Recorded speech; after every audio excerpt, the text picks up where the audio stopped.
today I want to talk about 3 questions you must ask yourself.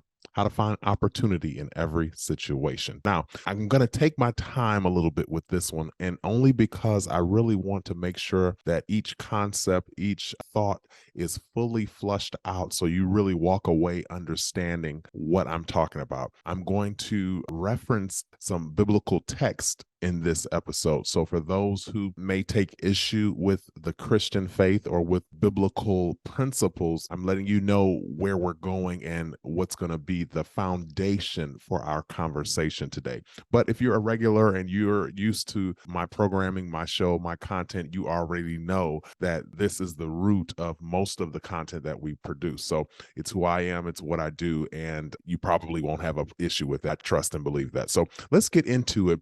First scripture I want to cite is Proverbs 18:15. The first clause of that verse says, "The heart of the prudent getteth knowledge." So let's take that text real quick and just kind of break it down a little bit so we can get some understanding and revelation on what the scripture is saying. Prudent comes from a Hebrew word meaning to separate or distinguish mentally. Let me say that again. The scripture says the heart of the prudent getteth knowledge. Now, when you distinguish something, it means to recognize or treat differently. So I'm going to recognize and treat something differently mentally is what it means to be prudent. So if you're a prudent person, you approach situations with a different mental perspective than the average person. What do I mean? If somebody stumps your toe, whether on purpose or accidental, if you're a person that's not prudent, you're probably going to be ready to shove them and push them away from you and maybe retaliate. If you're a person of prudence, you're going to probably figure out, well, what happened? Maybe they were tripping. Maybe they lost their steps. And then that caused them to step on my toe. You approach things in a different way. You mentally distinguish circumstances that should result in one action or one response, and you respond in the opposite or in a different way. We got that. So when we talk about how to find opportunity in every situation, we're talking about 3 questions that we must ask ourselves, right? So to find opportunity in a situation based on Proverbs 18:15, the heart of the prudent getteth knowledge, we have to ask ourselves in every situation, and I'm talking about particularly situations that typically don't deem themselves an opportunity for such things. If somebody wants to fight you,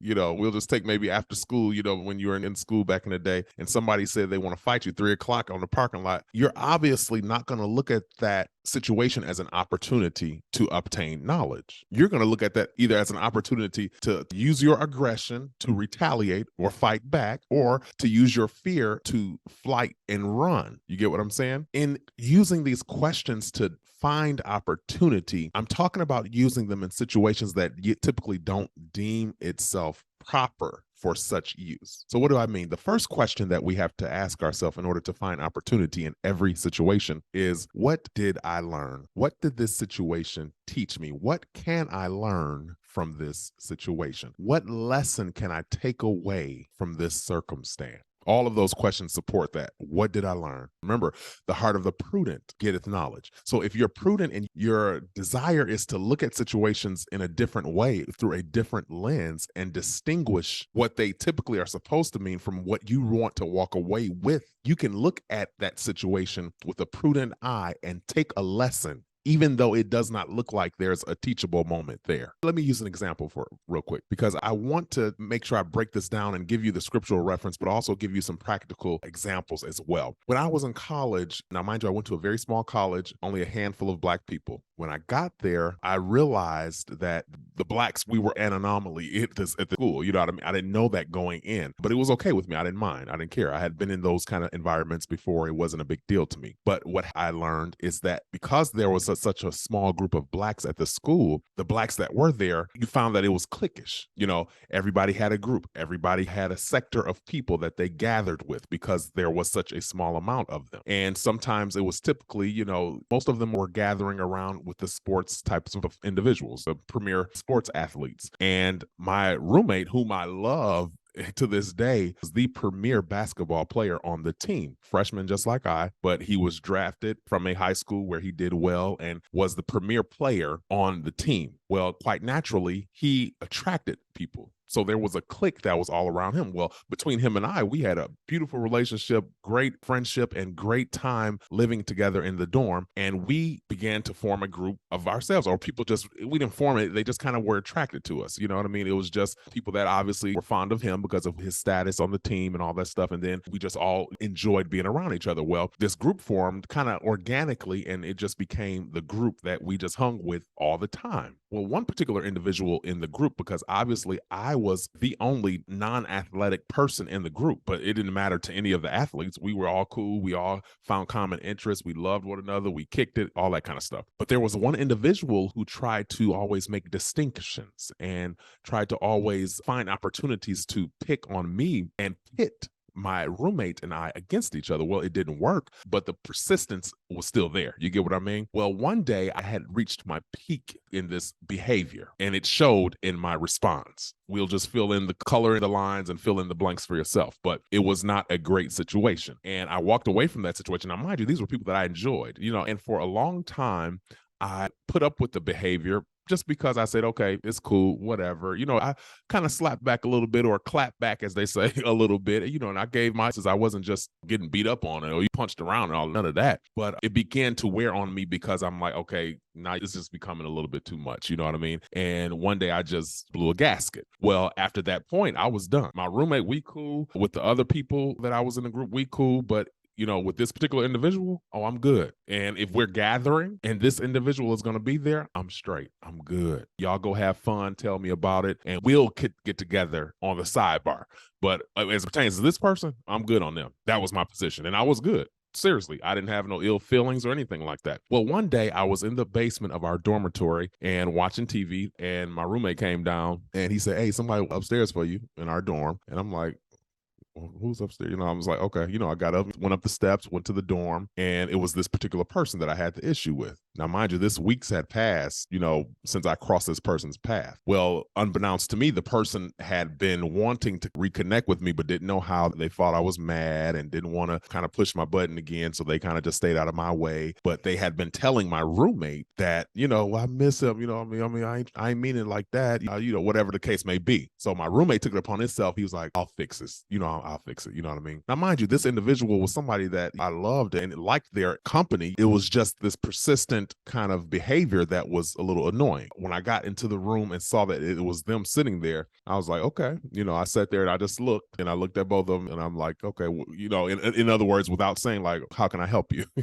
You know what I mean? So my roommate began to talk and explain, and then the person interjected and pretty much was like, oh, I'm sorry, I didn't mean, and it, really apologized and wanted to make me know that they did not mean to hurt my feelings and they don't want to destroy our friendship, et cetera, et cetera. All of that went on. And I remember sitting back looking at that situation, and I said, wow. Now, I didn't learn this lesson in the moment. I want to put a clause there because many people will try to say, sit down to a situation or right after an occurrence and think you can just pull out because you have this prudent heart, if you will, you can just pull out lessons automatically. Sometimes they'll come later. And it was a little later. Now, mind you, I accepted the apology and moved forward and all of that kind of stuff. And we was good from that point out. But it was later on that I learned a lesson from that situation. And one of the things I learned was compassion. And I say compassion because I realized in that situation that sometimes we take offense to things, and rightfully so. You know what I mean? Because if somebody spits in your face, I should be offended because you are directly attacking me. You get what I'm saying? But sometimes we don't understand how compassion needs to be implemented in order to resolve or repair relationship. And I was convinced in my mind, I said my piece, I was done, I'm good. But the compassion wasn't there because I didn't want to have anything else to do with you. You get what I'm saying? I was done with that situation. And it wasn't until after the situation resolved that I realized that I had no compassion for that person in that moment. And how do you say you love and have compassion for people, and then you can just cross it off and just walk away? If you have real compassion, you can't. However, you can use your emotions. You can use your ability to keep certain elements of a story, a narrative, or an occurrence in the forefront of your mind and in your heart that keeps that compassion suppressed. But true compassion, if you allow it, if you peel back the layers of the hurt or the disappointment, you'll find that it's still there. And that's what happened when we had that intervention. There was apologies and all of that kind of stuff that took place. The compassion was revealed again. You get what I'm saying? I was able to peel back the layers of the sore or the wound and find that compassion again, find healing in the compassion. And that's what I learned. You can't shut away compassion for people just because you had an issue, just because you have an offense. You can't take away the compassion just because something occurred that you didn't like. So I learned compassion, and I learned how to have compassion for people that sometimes do you wrong. And that's something that I think is challenging for us. Many of us have that issue. It's kind of strange in the human mind to say, I have love or compassion for you and you did me wrong. Intentionally so. I'm not talking about people who accidentally or didn't mean it that way. I'm talking about you specifically set out to do this and you did it, and I'm supposed to still find compassion. It's possible and necessary. So that's one thing I learned from that situation. The other thing I learned from that situation, I learned how to forgive and the importance of forgiveness. Not necessarily how to forgive, because I was forgiving before, but I learned the importance of forgiving. And I say the importance because, first of all, if there hadn't been any intervention, the relationship would not have been repaired. And not only would it not have been repaired, but I would not have had the opportunity to allow forgiveness to flow from my heart to that individual. And it was important that I learned that lesson, because when you're holding unforgiveness, there's really this root of pain and agony that you're holding on to. You think you're moving on and shielding yourself and covering yourself from offense and you're protecting your heart, but really you're holding on to the root of bitterness that was the result of that occurrence, that situation, that circumstance.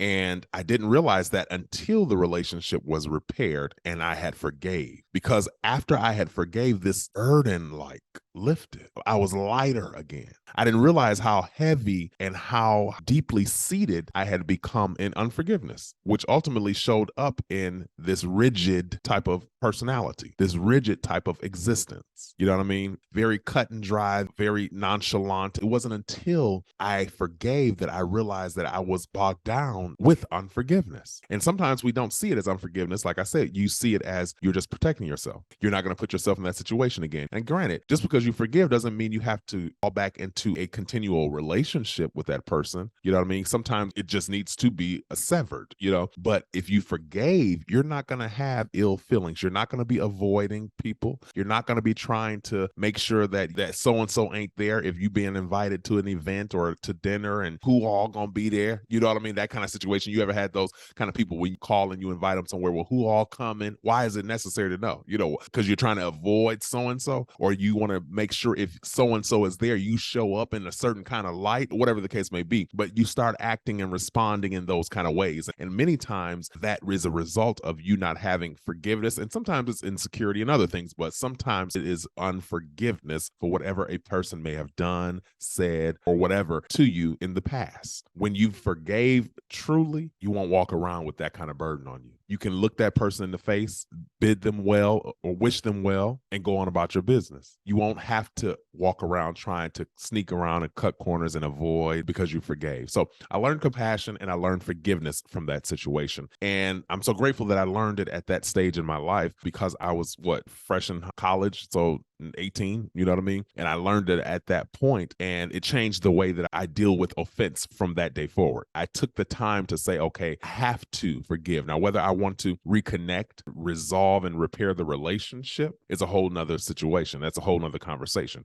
So I'm not telling you that you have to jump back in relationship with people who were abusive to you. I'm not telling you that you have to maintain a relationship that is toxic and violent and unsafe for you. What I'm saying is you have to find that thread of forgiveness and find the lesson that you need to take away. And my lesson for that situation was compassion and forgiveness.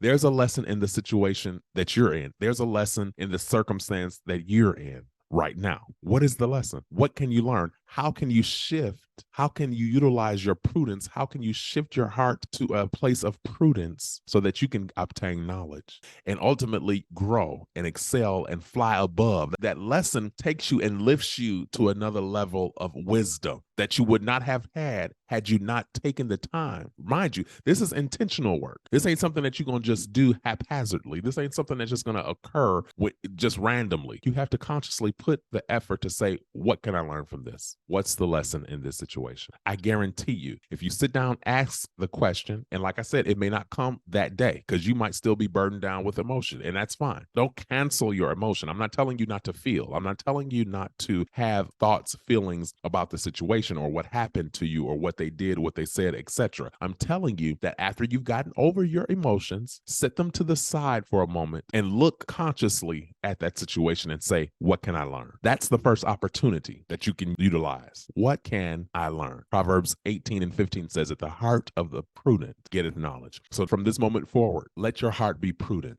Let your heart distinguish differently from situations that are meant to hurt you, that are meant to make you fall in pain and disappointment and disgust. Take a moment and see that situation from the perspective of a prudent heart. I guarantee you, you'll find the lesson that will lift you above the circumstance and above the offense, above the disappointment, above the discouragement, above the bad relationship, etc., etc. All right.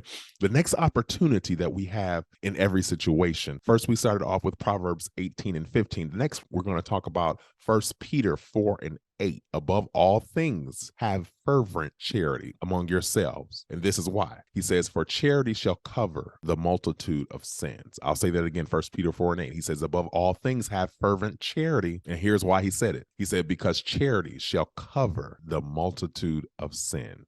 What is charity? Well, now we have to take our time with this because charity simply is love, but it's just not love in the sense that you think just regular, oh, I love her, I love him. No, charity is love that is distinguished by the fatherly love of God for humankind. It's distinguished as the fatherly love that God has for his creation, humankind. In that element, it means it's the highest form of love, which we call agape love, which is sacrificial, unconditional, and persistent no matter the circumstance. So I'm going to read that scripture again. Above all things, have fervent love among yourselves, for love covers or shall cover the multitude of sins. I'll say it again. Above all things, have agape love, the God kind of love among yourselves, for the God kind of love shall cover the multitude of sins.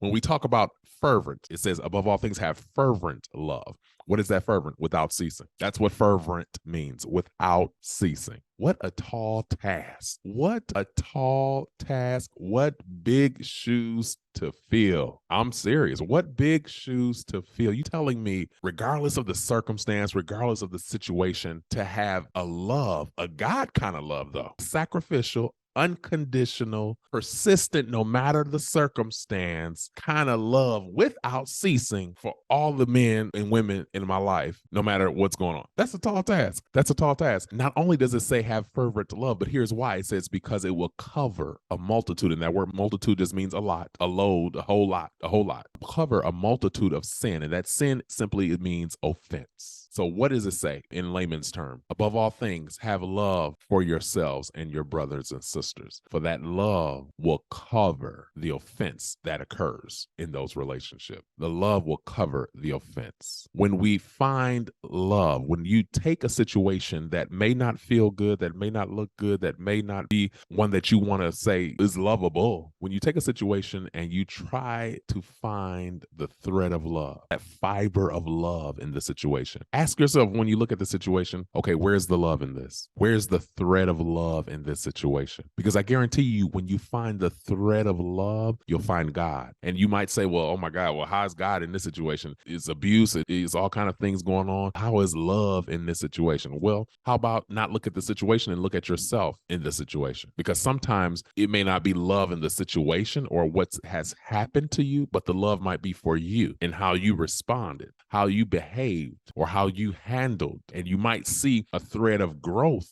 in yourself, which you can then fall in love with. I remember a story about a lady who had an abusive marriage, if you will. And I'm not sure if it was physical, emotional, mental, whatever the case, but it was an abusive relationship with her and her husband. And she endured it for years. They had children, and all of a sudden she just got over it and she was done, and she had to let the relationship go. And the father, the husband, moved on and went on with his life. And she continued to do what she did as a parent in the home. And it came a time years later when that ex-husband was in a situation where he was having health challenges and ultimately on his bed of death, if you will. And that ex-wife, who experienced all the hurt, abuse, pain, was able to go to the bedside of that man and care for him, regardless of all the issues and things that he had put her through, regardless of that. To me, that is God kind of love. That's that fervent God love that the scripture is talking about. Because many times we experience abuse and people do things to us intentionally. And when the tables turn and they need us, many people, they'll feel for them. I feel for you, as people used to say. They can't step into a space or a role to do certain things because they can't help but remember what happened or what they did. But when you have a God love, you can go to the bedside of your abusive ex-husband and show him love and care, just as if he never put a hand on you, just as if he never mentally, emotionally abused you. The only way you can do that is if God kind of love is exhibited, because in our humanness, it is impossible. With our human love, and we throw around, I love you, I love her, I love him, how we throw that around. Many times that kind of love is very shallow, and we don't realize it until these kind of occurrences happen. These kind of circumstances come about. Then you realize how deep is your love. I think all these songs coming to me today. I think the Bee Gees said it best. How deep is your love? Well, the God kind of love that is talked about in this scripture is the deepest of deep. You can't get no deeper. It can't get no deeper. So that's my question to you. When your love is deep and you look for the thread of love, what was the love there in that situation? From my perspective, just hearing the story, it was the love for a person that she probably knew had trauma and issues that they could not deal with and just retaliated and took it out on her through the years. And she probably knew that though that was his behavior, it wasn't his true character. But the trauma that had not been dealt with was causing him to rise in this way that was not true to who he was, and to drown himself in drink and rowdy, reckless behavior. Somewhere along the line, she found the love for him again in order to be able to serve him in that way. And you only find that kind of love when you allow the love of God to arise.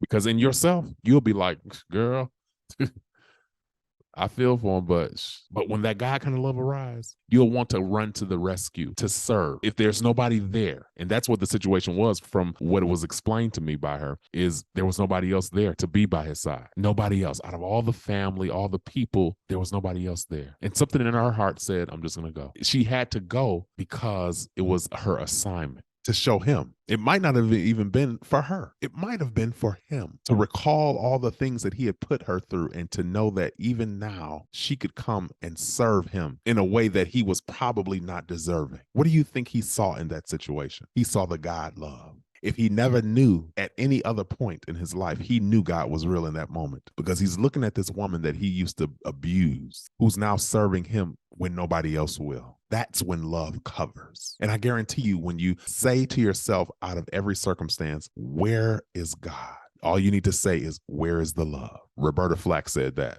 Look, I'm naming everybody today. And I guarantee you, if you ask yourself, you'll find it. I don't care how bad the situation is. I don't care how devastating the person was or the situation was. You'll find the love if you look for it. And that is the next opportunity that you have. You have an opportunity to learn, and you have an opportunity to love. Not only to love someone else, but to fall in love with who you are. Because I guarantee you, when that woman walked into that hospital room, she found out that she had grown in ways that she probably hadn't known. If she had been asked years prior, would you do this for this person if they needed you? She probably would have been like, well, maybe I probably, who knows what the response would have been, because sometimes we think we'll respond and do things in a certain way until the situation happens. But I guarantee you, she probably saw another level of herself that she was able to fall in love with, because she was able to serve someone who never served served her. She was able to give to someone who only took and stripped from her dignity, her pride. Find the love in the situation. The question is, where is the love in this situation? Can't find a thread of love in this situation.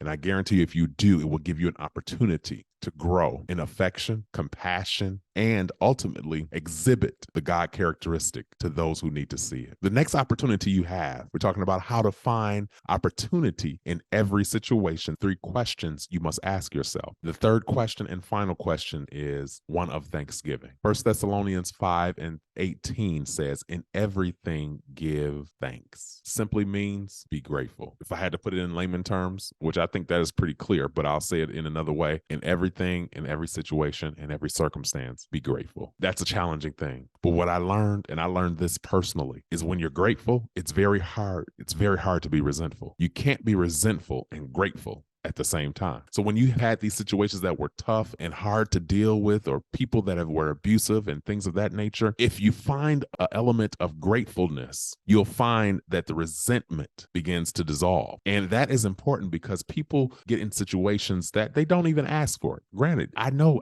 you didn't ask to be in that situation. You didn't ask to have this kind of hardship. But if you're not careful, you'll become resentful and then ultimately become very hard, very callous, and you'll ultimately lock up the well of blessing that is supposed to flow in your life. Because resentment is there. You'll look at everybody differently. You'll look at every situation differently. Your heart won't be open. The Bible talks about having a stony heart, a heart of flesh. It talks about the different elements of a heart. You'll have a heart of stone. So not only will it show up in your behavior, you'll be hard to deal with, hard to love, but the seeds, the deposits, the wealth of love and information and opportunity that could have been deposited, it'll just fall away. It's like throwing grass seeds on a rock. Ain't no place for it to take root because that resentment has hardened your heart. And when you find gratefulness, when you find the opportunity for thanksgiving, it breaks away that stoniness. It breaks away that callous heart and puts you in a place where now the soil of your heart is enriched. And now the seeds that will be deposited can now have an opportunity to grow. Find gratefulness in every situation. I remember a situation where I experienced myself where I had to care for my father, whom I love, had to care for my father, and I didn't question it. I was very adamant and very hands-on and intentional and was going to do it regardless to what anybody said. You know what I mean? But I remember being in that situation and how tough it was. Just having the wear and tear on my body, having to always be on alert, the stress of it, the phone ringing wee hours of the morning, having to get up and go to the hospital. It was the wear and tear that I was not ready for. And I remember being in the situation and saying to myself, tired, exhausted, having worked 14, 15 hours, going to the hospital 11 midnight, go lay down a few hours, get a call at 3 a.m., got to go back because he got to go to this, all of that.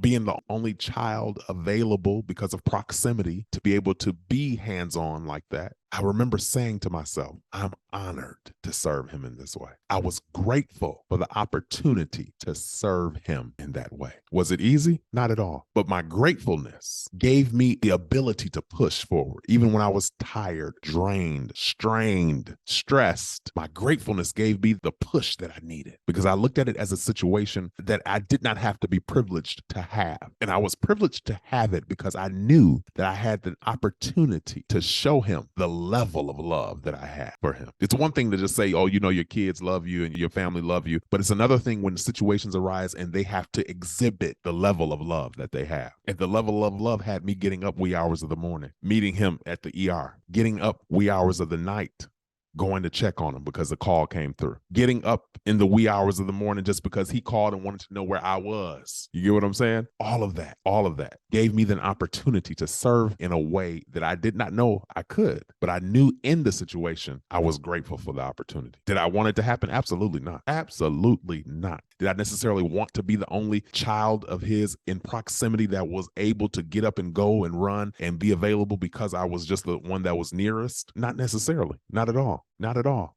But I said, you know what? This is my opportunity to serve him. And at the end of his life, I had an experience with him that my other siblings had not. Why I was able to get that chance, I don't know. I haven't discovered that. But I do know that I was grateful for the opportunity. That when he left this earth, he left knowing, I don't know about everybody else, but he left knowing that I cared for him. He left knowing that I had a love for him that he did not have to question. I was grateful for that. So there are situations that will arise in your life. There are things that will happen, circumstances sometimes that will come about because of things that you've done or not done. Sometimes it'll come about because of things that people do in your life, and et cetera, et cetera. Some of the situations you may ask for because of actions and things that you've done. Some of them you may not have asked for. Whatever the circumstance, whatever the situation, there is a way to find an opportunity. And the opportunity is that you can level up no matter what situation you're in. I'm talking about leveling up emotionally, mentally, spiritually. You can level up. This situation can bring wisdom into your life that you never would have had otherwise. This situation could render character that you never would have developed otherwise. But it won't do it if you look at it through the lens of discouragement and why me? Oh, I don't understand. There is an opportunity here. Take time within yourself to ask these 3 questions. What can I learn? And you might not be able to ask all 3. Let me put that out there. You might not be able to ask all 3 in every situation. Some situations you might can only pick one of the 3 and say, okay, well, let me try this one. Because sometimes you might not love nothing about the situation, but you might have something that you can be grateful for. Sometimes you can't find anything that you can be grateful for, but you can say, okay, I learned not to do this again, or I learned that if I'm going to do this, I'm going to have to do this and this and that. You know what I'm saying? So ask yourself one of the 3 questions. Don't overwhelm yourself. Ask yourself one of the 3 questions as it pertains to whatever situation that you're in, and answer yourself and find out what your answer is and make that applicable to your life and use it to build wisdom and character for yourself. Ask yourself, what can I learn from the situation? Ask yourself, what can I love about this situation? Thirdly, you want to ask yourself, what am I grateful for about this situation? And I guarantee you, if you allow one of those 3 questions to speak to your heart and show you the answer, you'll find an opportunity in life that you never would have gotten otherwise. This has been the Build on Beauty podcast, where beauty is born skin deep. I'm your host, Cornell Jermaine. Until next time, let your soul be made whole. Take care.